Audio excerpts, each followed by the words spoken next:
என்றென்றும் சுபமங்கலப்பட்டுக்கு கைராசியான ஒரே கடை ஸ்ரீ தைலா சில்க்ஸ், பெரிய கடை வீதி, திருச்சி. வணக்கம் அன்பு நெஞ்சங்களே. சனி வக்கர பயிற்சி பலன்கள், இந்த 2024 சனி வக்கர பயிற்சி பலன்கள் என்னவென்று பார்க்கலாம். முதல்ல சனி வக்கர பயிற்சி என்றால் என்ன, சனி வக்கரமடைவது ஏன் அப்படிங்கிற கேள்வி உங்களில் சில பேருக்கு எழலாம். மனிதர்களாய் பிறந்த நமக்கு சில நேரங்களில் மன அழுத்தமோ மனக்குழப்பமோ மன சஞ்சலமோ ஏற்படும். அந்த நேரத்தில் நம்ம வீட்டில் இருக்கக்கூடிய அப்பாவோ அம்மாவோ கணவரோ மனைவியோ இல்லை வேலை செய்யக்கூடிய இடத்துல நண்பர்களோ நம்மிடம் ஏதோ ஒரு கேள்வி எழுப்பும் போதோ இல்லை ஏதோ ஒரு வேலை சொல்லும் போதோ சும்மா இருங்க, நான் டென்ஷனில் இருக்கேன், டிப்ரெஷனில் இருக்கேன்னு புலம்புவீங்க இல்லையா, அது மாதிரியான நிலை தான் இந்த கிரகங்களுக்கும் வக்கர பயிற்சி என்பது. வக்கரம் என்பது குரு, சுக்கிரன், சனி, புதன், செவ்வாய் ஆகிய கிரகங்கள் சூரியனை நெருங்கும் போது வேகம் குறைந்து பின்னோக்கி நகருவதை போன்ற தோற்றத்தை ஏற்படுத்துவதே வக்கர பயிற்சி ஆகும்.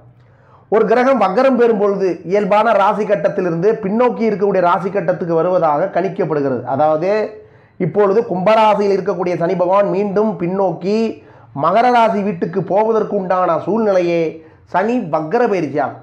உங்களுக்கு நல்லா இன்னும் புரிகிற மாதிரி சொல்லணும்னா, அதாவது இந்த 2024 ஜூன் மாதம் 29ஆம் தேதிக்கு பிறகு சனி பகவான் டென்ஷனாக போகிறார், டிப்ரெஷனில் இருக்க போகிறார்னு அர்த்தம். புரிஞ்சுக்கிட்டீங்களா?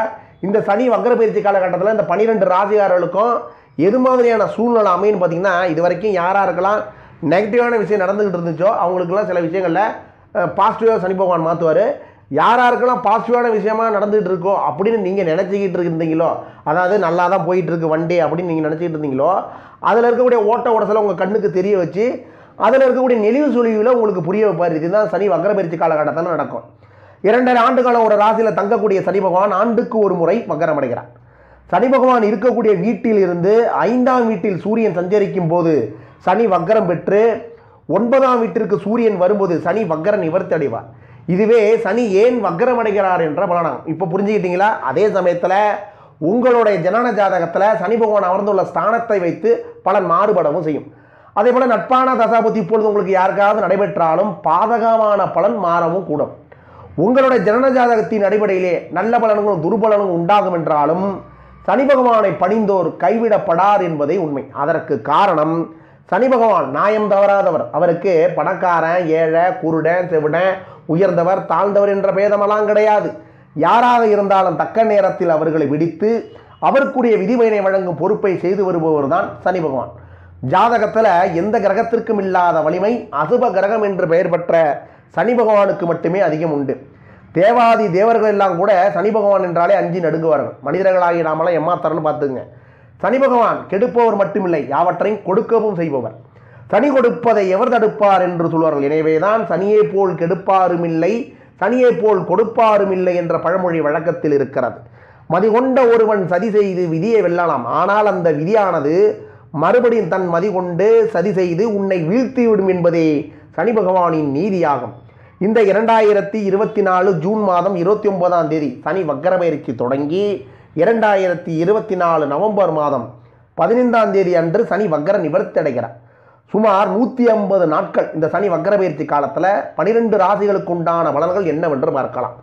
அந்த வகையில் இந்த 2024 சனி வக்கர பயிற்சி பலன்களில் துலாராசிக்கு உண்டான பலன்களை நம்ம பார்க்கலாம். துலாராசிக்கு சித்திரை 3, 4ஆம் பாதங்கள், சுவாதி, விசாகம் 1, 2, 3ஆம் பாதம் முடியக்கூடிய நட்சத்திரக்காரர்களுக்கு உண்டான பலனையும் சேர்த்து தான் இப்போ நாம் பார்க்க போகிறோம். துலாராசிக்கு உண்டான அதிபதி யாருன்னா சுக்கிர பகவான். இவருடைய திருத்தலம் தமிழகத்தில் எங்கு அமைந்திருக்கிறது என்றால் கும்பகோணம் அருகே இருக்கக்கூடிய கஞ்சனூர். இதுதான் சுக்கிரனுடைய திருத்தலமாக விளங்குகிறது.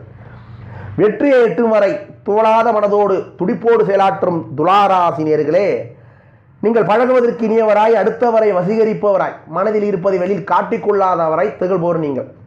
குடும்பத்திலும் சரி, தொழில் புரியும் இடத்திலும் சரி, தனக்கென்று ஒரு கௌரவம் என்று நினைப்பீங்க. நன்றி மறக்காத நீங்கள் ஒரு முறை ஒருவர் செய்த உதவியை எத்தனை ஆண்டு காணாலும் நீங்கள் மறக்க மாட்டீங்க. எல்லோரையும் எளிதும் கவர்மாற்றல் உங்களுக்கு அதிகமாகவே உண்டு. உங்களுடைய அணுகுமுறை மற்ற மனசை புண்படுத்தாத விதத்தில் அமையும். நீதி நேர்மைக்கு என்று நீங்கள் முக்கியத்துவம் கொடுப்பதால் உங்களுக்கென்று ஒரு தனி கூட்டம் இருந்துக்கிட்டே இருக்கும். எதை பேசுகிறதா இருந்தாலும் நீங்கள் நீதி அறிஞ்சு பேசுகிறதுனாலையும் நியாயம் அறிஞ்சு பேசுகிறதுனாலையும் உங்களை எல்லாருக்குமே பிடிக்கும். பஞ்சாயத்தில் உங்களோட பேச்சை கேட்கறதுக்கு பல பேர் காத்துட்டு இருப்பாங்க. நீங்கள் ஒரு தீர்ப்பு சொல்லக்கூடிய ஒரு ஆளாக இருந்தால், ஒரு நீதிபதியாக இருந்தால் உங்களுடைய வாக்கிற்காக பல பேர் காத்து கொண்டு இருப்பார்கள். பார்ப்பதற்கு பசு போன்று நீங்கள் காணப்பட்டாலும் உள்ளுக்குள்ளே நீங்கள் ஒரு ஆவேசக்காரர், அவசரக்காரர். சில விஷயங்களை ஏதாவது நிதானிக்காமல் பல காரியங்களை ஈடுபடக்கூடியவர். ஒரு கட்டத்திற்கு பின் நீங்களே யோசிக்கவும் ஆரம்பிப்பீங்க, அடடே தப்பாயிட்டே அப்படின்னு. முன்கோபமே உங்களுடைய முதல் எதிரினே சொல்லலாம். அதனை உணர்ந்த பிறகு உங்களோட மனசு ஆன்மீகத்தில் ஈடுபட்டு தெளிவு காணக்கூடிய ஒரு பேராற்றல் பெற்றவர்கள் நீங்கள். வாழ்க்கையை புரிந்து கொண்டு வாழ தொடங்கினீங்கன்னா பூலோகத்தில் நீங்கள் தான் சார் பெரிய ஆள். இப்போ நான் சொன்னதெல்லாம் துளாராசிக்கு உண்டான பொதுவான குணாதிசயங்கள். இந்த 2024 சனி வக்கரபெயர்ச்சி பலன்களில் துளாராசிக்கு எப்படி இருக்க போகுது, அதாவது ஜூன் மாதம் 29ஆம் தேதியிலிருந்து நவம்பர் மாதம் 15ஆம் தேதி வரைக்கும் நடக்கக்கூடிய இந்த சனி வக்கரபெயர்ச்சி காலகட்டம் சுமார் 150 நாட்களுக்கு இந்த துளாராசிக்கு எது மாதிரியான அமைய போகுது அப்படின்னு பார்த்தீங்கன்னா, இப்பொழுது உங்களுடைய ராசிக்கு பார்த்தீங்கன்னா பூர்வ புண்ணியஸ்தானத்தில் சனி வக்கரம் அடைகிறதுனால என்ன மாதிரியான சூழ்நிலை அமையும். பூர்வ புண்ணியஸ்தானங்கிறது 5ஆம் இடத்தை சொல்லுவாங்க. 5ஆம் இடத்துல உங்களுக்கு சனி இருக்கார். அங்கே இருக்கிற சனி இப்போ வக்கரம் அடைகிறார். என்னென்ன பிரச்சனைகள் இருக்கும் அப்படின்னு பார்த்தீங்கன்னா, குடும்பத்தில் இருந்த பிரச்சனைகள்லாம் ஒரு முடிவுக்கு வரும். நீண்ட நாட்களாக ஏதோ ஒரு பிரச்சனைகள் இருந்துக்கிட்டே இருந்திருக்கும். அது ஒரு தீர்க்க முடியாத ஒரு பிரச்சனையாக இருக்கலாம், இல்லை கணவன் மனைக்குள்ளே ஒரு பிரச்சனையாக இருக்கலாம், பிள்ளைகள் பெற்றோர்கிட்ட பேசாமல் இருக்கிறது, அக்கா தஞ்சுக்குள்ளே அண்ணன் தம்பிங்க இப்படி இருக்கக்கூடிய முரண்பாடான சில பிரச்சனைகளாக இருக்கலாம். அதுக்கெல்லாம் ஒரு தீர்வு காணக்கூடிய விஷயத்தை இந்த காலகட்டத்தில் சனி பகவான் ஏற்படுத்துவார். குடும்பத்தில் மகிழ்ச்சி அதிகரிக்கும். வேலை செய்யக்கூடிய இடத்துல உழைப்புக்கேற்ற ஊதியமும் பதவி உயரும் சில பேருக்கு நீண்ட நாளாக இயங்கிட்டு இருந்தவர்களுக்கு அது கண்டிப்பாக நடக்கக்கூடிய வாய்ப்பு இந்த காலகட்டத்தில் கண்டிப்பாக உண்டு. சுய தொழில் செய்வர்களுக்கு கொஞ்சம் லாபம் அதிகம் கிடைக்கும் சார். நீங்கள் சொந்த தொழில் பண்ணக்கூடிய ஒரு ஆளாக இருந்தாலும் சரி, வியாபாரம் பார்க்கக்கூடிய ஒரு ஆளாக இருந்தாலும் சரி, அதில் அதிகப்படியான லாபங்கள் கிடைக்கக்கூடிய வாய்ப்பு இந்த காலகட்டம் நிறையவே உண்டு. உடன் பிறந்தவர்களால் உங்களுக்கு நிறைய எக்கச்சக்கமான நன்மைகளும் நடைபெறும் இந்த காலகட்டத்தில். உடன் பிறந்த சகோதர சகோதரிகளால் உங்களுக்கு அதிகப்படியான லாபங்கள் கிடைக்கக்கூடிய வாய்ப்பு உண்டு. உறவினர்களால் இருந்து வந்த உபத்திரங்கள் நீங்கும். நீண்ட நாட்களாக உறவுக்கார மத்தியில் இருந்த ஒரு பிரச்சனைகள், அது சொத்து சம்பந்தமான இருக்கக்கூடிய பிரச்சனைகள், நீண்ட நாட்களாக சொத்து சம்பந்தமான வழக்குகள், ஏதாவது கோர்ட்டு கேஸ் நீங்கள் இறங்கிட்டு இருந்திருப்பீங்க. அதுக்கு அந்த சொத்துல ஒரு பங்கோ இல்லை சொத்து சம்பந்தமாக இருக்கக்கூடிய பணம் வரவோ ஏதோ உங்கள் கைக்கு கிடைக்கக்கூடிய வாய்ப்பு இந்த காலகட்டத்தில் கண்டிப்பாக நடக்கும். கணவன் மனைவிக்கு இருந்த சின்ன சின்ன கணவன் மனைவிக்குள்ள ஒரே வீட்டில் இருந்திருப்பாங்க, பேசிக்காமல் இருந்திருப்பாங்க, ஏதாவது சின்ன சின்ன சண்டைகளாக இருக்கும். இப்போ இந்த காலகட்டத்தில் பார்த்தீங்கன்னா கணவன் மனைவிக்குள்ள ஒரு அண்டர்ஸ்டாண்டிங் அதிகரிக்கக்கூடிய வாய்ப்பு நிறைய உண்டு. ரொம்ப குடும்பத்தில் எக்கச்சக்கமாக பார்த்தீங்கன்னா மன மகிழ்ச்சிங்கிறது ரொம்ப நல்லாவே இருக்கும். இந்த காலகட்டத்தில் சனி பார்த்தீங்கன்னா பொதுவாக துளாராசிக்கு சனி பகவான் யோகாதிபதிங்கிறத புரிஞ்சுங்க. குடும்பத்தில் ஒற்றுமை அதிகரிக்கும், எக்கச்சக்கமான மகிழ்ச்சிகள் நிறையா இருக்கக்கூடிய வாய்ப்பு உண்டு. உல்லாச பயணங்களால் பல விஷயங்களுக்கு உங்களுக்கு மன நிம்மதி கிடைக்கும். இது வரைக்கும் நீங்கள் போகாத இடங்களுக்கு உல்லாச பயணங்கள் மேற்கொண்டு கோவிலாக இருக்கட்டும், இயற்கை இடங்களை ரசிக்கிறதா இருக்கட்டும், இது போன்ற இடங்களுக்கெல்லாம் போகக்கூடிய வாய்ப்பு உண்டு. நீண்ட நாட்களாக குழந்தை பாக்கியம் இல்லாத தம்பதிகளுக்கு கண்டிப்பாக குழந்தை பாக்கியம் கிடைக்கும். கல்யாணமாகி 1 வருஷம் ஆகிருக்கும், 2 வருஷம் ஆகிருக்கும், இன்னும் சில பேருக்கு 7 வருடங்களோடு ஆகிருக்கலாம். துளாராசி உள்ள ஆண்களுக்கும் பெண்களுக்கும் அது சம்பந்தமான மருத்துவ சிகிச்சை பரிகாரம்னு ஏதாவது பண்ணிக்கிட்டே இருந்திருப்பாங்க. அவங்களுக்கு இந்த காலகட்டத்தில் பார்த்தீங்கன்னா கண்டிப்பாக குழந்தை பாக்கியங்கிறது கண்டிப்பாக கிடைக்கக்கூடிய வாய்ப்பு கண்டிப்பாக உண்டு. பூர்வீக சொத்து சம்பந்தமாக இருக்கிற பிரச்சனைக்கெல்லாம் கண்டிப்பாக ஒரு தீர்வு கிடைக்கும். தோசை ஜாதங்களுக்கெல்லாம் கண்டிப்பாக திருமணம் நடக்கும். அது நாகதோஷமாக இருக்கட்டும், கலத்தர தோஷமாக இருக்கட்டும், செவ்வாய் தோஷமாக இருக்கட்டும், ஏதோ உங்கள் துளாராசி உள்ள ஆண்கள் பெண்களுக்கு திருமணம் சம்பந்தமான பேச்சுவார்த்தை எடுக்கும்போது அந்த தோசை ஜாதகங்கள் பெரிய இடைஞ்சலை கொடுத்துக்கிட்டு இருந்திருக்கும். அவங்களுக்கெல்லாம் பார்த்தீங்கன்னா அந்த தோசை ஜாதகங்களுக்கெல்லாம் இந்த காலகட்டத்தில் கண்டிப்பாக திருமணம் நடக்கக்கூடிய வாய்ப்பு உண்டு. உங்களுடைய தாயாரோட உடல்நல கொஞ்சம் ரொம்ப இந்த நாட்களில் படுத்த படுக்கையாக இருந்திருக்கக்கூடிய தாயார்கள்லாம் உங்களுடைய துளாராசி உள்ள ஆண்களுக்கும் பெண்கள் உங்களோட தாயாரோட உடல்நலம் ரொம்ப சிறப்பாக இருக்கக்கூடிய வாய்ப்பு உண்டு.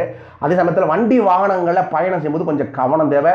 அது இரவு நேர பயணங்களில் மேற்கொள்ளும் போது ரொம்ப ரொம்ப கவனமாக இருந்துங்க. வண்டியில் கையை வைக்கும் போது நம்மளை நம்பி எனக்கு குடும்பம் இருக்குது, அப்பா இருக்காங்க, அம்மா இருக்காங்க, கணவர் இருக்காங்க, மனைவி இருக்காங்க அப்படிங்கிற ஒரு பொறுப்புணர்ச்சியோட, பிள்ளைகள்லாம் இருக்காங்கிற ஒரு பொறுப்புணர்ச்சியோட வண்டி வாகனங்களில் பயணம் செய்யுங்க. மொத்தத்தில் இந்த சனி வக்கரபெயர்ச்சி காலகட்டத்தில் துளாராசிக்கு அற்புதமான பல நல்ல காரியங்கள் நடக்கக்கூடிய வாய்ப்பு உண்டு. அதே சமயத்தில் சனி பகவான் என்பவர் யாருங்கிறத புரிஞ்சுங்க. அவர் தவறு செய்வர்களை தண்டிக்கக்கூடிய கிரகம்ங்கிறத புரிஞ்சுங்க. நீதி, நேர்மை, தர்மம் என்று செல்பவர்களை சனி பகவான் ஒருபோதும் அதிக துன்பங்களை தரமாட்டார். சனி பகவானுக்கு பிடிக்காத விஷயங்கள் யாரெல்லாம் கடுமையாக அவர் தண்டிப்பார் என்றால், எப்பொழுதும் அதர்ம காரியங்களை செய்து கொண்டு இருக்கிறவர்களையும் சரி, கடுமையான கந்து வட்டி தொழில் செய்யக்கூடிய ஆட்களாக அவர்கள் இருந்தாலும் சரி, தாய் தந்தையை தவிக்க விடுபவர்கள், உடன் பிறந்தோரை கொடுமைப்படுத்துபவர்கள், அடுத்தவ சொத்தை அபகரிக்கிற நினைப்பவர்களையும், குறுக்கு வழியில் ஏதோ ரூபத்தில் முன்னேற நினைக்கிறவர்களையும், சட்டத்துக்கு புறமான வேலையெல்லாம் என்னென்னலாம் உண்டோ அதை செய்யக்கூடிய ஆட்களாக நீங்கள் இருந்தாலும் சரி, இவனோட ஜாதகத்தில் சனி பகவான் எந்த நிலையில் இருந்தாலும் கடுமையான தண்டனை வழங்கி விடுவாருங்கிறத புரிஞ்சுங்க. பொதுவாக ஒரு ஜனன ஜாதகத்தில் சனியோட பார்வை பலன்னு பார்த்தீங்கன்னா தான் இருக்கக்கூடிய இடத்திலிருந்து 3, 7, 10ஆம் இடங்களை பார்ப்பார். ஒருத்தரோட ஜாதகத்தில் அதுவும் லக்கணத்தையோ இல்லை உங்களுடைய ராசியோ பார்த்து கொண்டிருந்தால் அவர்கள் மிகவும் கவனமாக இருக்க வேண்டும். எக்காரணம் கொண்டும் அவர்கள் தவறான வழிக்கே செல்லக்கூடாதுங்கிறத புரிஞ்சுங்க. தொடர்ந்து தவறு செய்யக்கூடிய ஆட்களாக அவர்கள் இருந்தால் மரணத்துக்கு சமமான பல கண்டங்களை அந்த ஜாதகருக்கு சனி வழங்கி விடுவாருங்கிறத புரிஞ்சுங்க. என்ன பண்ணுவார்னு பார்த்தீங்கன்னா, ஏதோ ஒரு விபத்தை ஏற்படுத்தி கைகால்களை முறித்து மூடனாக்கி வீட்டோட வீடாக மூளையில் படுக்க வைத்து விடாருங்கிறத புரிஞ்சுங்க. ரொம்ப ரொம்ப ஒரு பனிஷ்மெண்ட்டுங்கிறத ரொம்ப அவர் ஈவு இறக்கமே காட்ட மாட்டார். நீதி நேர்மைன்னு இருக்கிறவங்கள ஒருபோதும் அவர் தண்டிக்கவே மாட்டாங்கிறத புரிஞ்சுங்க. நீங்கள் கரெக்டாக இருந்தீங்கன்னா அவர் கரெக்டாக இருப்பார். சனி பகவான் என்பவர் ஆயுள்காரகன் என்பதால் ஒரு மனிதனோட ஆயுள் போகிற அளவுக்கு கண்டங்களை தந்து விடாங்க மாட்டாங்கிறத புரிஞ்சுங்க. அதனால் அவர் தரக்கூடிய பனிஷ்மெண்ட்டுங்கிறது ரொம்ப ரொம்ப ரொம்ப உங்களை வந்து புலம்ப வச்சிடும். அதாவது இதுக்கு நம்ம பேசாமல் இறந்தே போயிருக்கலாமே அப்படிங்கிற அளவுக்கு உங்களை புலம்ப வச்சுங்கிறத புரிஞ்சுங்க. நல்லதில் எது கெட்டது, கெட்டதில் எது நல்லது, நல்லதுன்னா நல்லது, கெட்டதுன்னா கெட்டது என்று உங்களுக்கு புரிய வைப்பவர் தெரிய வைப்பவர் சனி பகவான்கிறத நீங்கள் புரிஞ்சுங்க. நீங்கள் சரியாக இருந்தால் அவரும் சரியாக இருப்பார். நீங்கள் சரியில்லை என்றால் அவர் உங்களை சரிபடுத்துவாருங்கிறத புரிஞ்சுங்க. பின்னா யார் பேச்சு நீங்கள் கேட்க மாட்டீங்கன்னா அப்படி வீட்டில் இருக்கக்கூடிய அப்பா பேச்சை கேட்க மாட்டேன், அம்மா பேச்சை கேட்க மாட்டேன், தாத்தா பேச்சை கேட்க மாட்டேன், பாட்டி பேச்சை கேட்க மாட்டேன், யார் பேச்சையும் நான் கேட்க மாட்டேன் அப்படிங்கிறது நீங்கள் இருந்தீங்கன்னா உங்களை யார் தான் கண்டிக்கிறது அவர் கண்டிப்பாருங்கிறத புரிஞ்சுங்க. இந்த 2024 சனி வக்கரபெயர்ச்சி பலன்களில் துளாராசிக்கு ஏதாவது பரிகாரம் இருக்கா என்று கேட்பவர்களுக்கு உங்களால் முடிந்த அளவுக்கு, உங்கள் தகுதிக்கு முடிந்த அளவுக்கு ஏழை எளியோர்களுக்கு தான தர்மங்களை பண்ணுங்க. சனி பகவானால் உங்களுக்கு ஏதாவது சங்கடம் அமையக்கூடிய சூழ்நிலை ஏற்பட்டால் அவருடைய ஸ்தலம் நாடி சென்று மனமுருகி வேண்டி மன்னிப்பு கேளுங்க. திருநள்ளாறு செல்லலாம், அங்கு சென்று நலன் தீர்த்த குளத்தில் குளித்து விட்டு வரலாம். தேனி பக்கம் அருகே இருக்கக்கூடிய குச்சனூர் சென்று அங்கே இருக்கக்கூடிய சனி பகவானை நீங்கள் வழிபடலாம். அப்படி இல்லை என்றால் மயிலாடுதுறை அருகே இருக்கக்கூடிய, அதாவது மயிலாடுதுறை பாலக்கரை படித்துறை விஸ்வநாதர் கோவில் இருக்கக்கூடிய மங்களச்சனியை அவருக்குரிய கருப்பு நிற வஸ்திரத்தை அவருக்கு அணிவித்து எள்ளில் இருந்து பிழியப்பட்ட எண்ணெயை மட்டும் ஊற்றி தீபமேற்றி கருங்குவளை மலர்களால் அர்ச்சனை செய்வதுடன் தயிர் சாதத்தில் எள் கலந்து படையலிட்டு வயது முதிர்ந்த உடல் உடமுற்றவர்களுக்கு தான தர்மங்களை வழங்குங்க. இதனால் சனி பகவான் தரக்கூடிய சில கஷ்டங்களிலிருந்து நீங்கள் தப்பிக்காங்கிறத புரிஞ்சுங்க. இந்த 2024 சனி வக்கரபெயர்ச்சி பலன்கள் துளாராசிக்கு அனைத்து நன்மையாக அமையட்டும் என்று சொல்லி விடைபெறுகிறேன். நன்றி, வணக்கம்.